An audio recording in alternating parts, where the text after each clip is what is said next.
महाराष्ट्रात गणेश उत्सव अतिशय आनंदात सुरू आहे।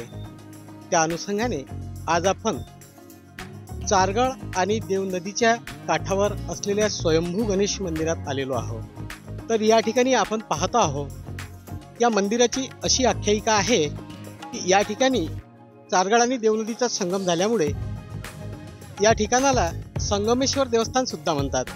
तर या बाबतीत आपण आणखी माहिती या ठिकाणी जे पुजारी आहे त्यांच्याकडून जाणून घेऊया। या ठिकाणी आम्ही पाहतो आहे अतिशय किल जंगलात हे मंदिर आहे। या ठिकाणी भक्त मंडळीसाठी अनेक प्रकारच्या सुविधा निर्माण झालेल्या दिसतात। हे कसं काय झालं?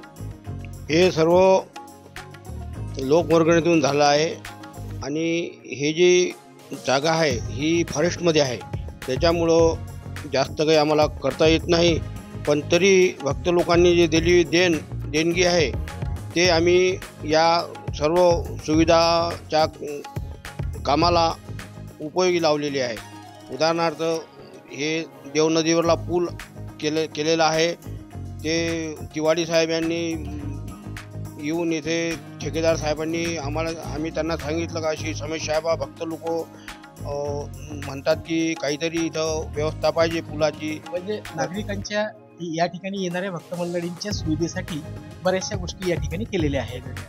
लहान मुलांच्या खेळण्यासाठी खेळणी वगैरे या ठिकाणी लावलेले दिसतात। लहान मुलाचे खेळणे वगैरे लावलेले आहे आणि पुरातन लोक सांगतात की ही मूर्ती स्वयंभू आहे बा, आणि संगमावर जी मूर्ती आहे गणेशाची ही तुम्हाला संगमावर अनेक देवताच्या मूर्त्या दिसन, परंतु हे जी गणपतीची मूर्ती आहे हे फार ठिकाणी कमी दिसतात। किती दिवसापासून या ठिकाणी आम्ही प्रत्येक चतुर्थीला येतो। यावेळी थोडं लेट झालं। काय वाटतं मंदिराबद्दल? प्रसन्न वाटते आणि घरी गेल्यानंतर शांतता वाटते। या ठिकाणी आम्ही इथे नेहमी येत असतो दर्शनासाठी आणि आमची खूप श्रद्धा पण आहे आणि मुलांना खेळण्यासाठी वगैरे पण येतो, कारण की इथं बऱ्याचशा सुविधा नागरिकांनी केलेल्या आहेत गावात।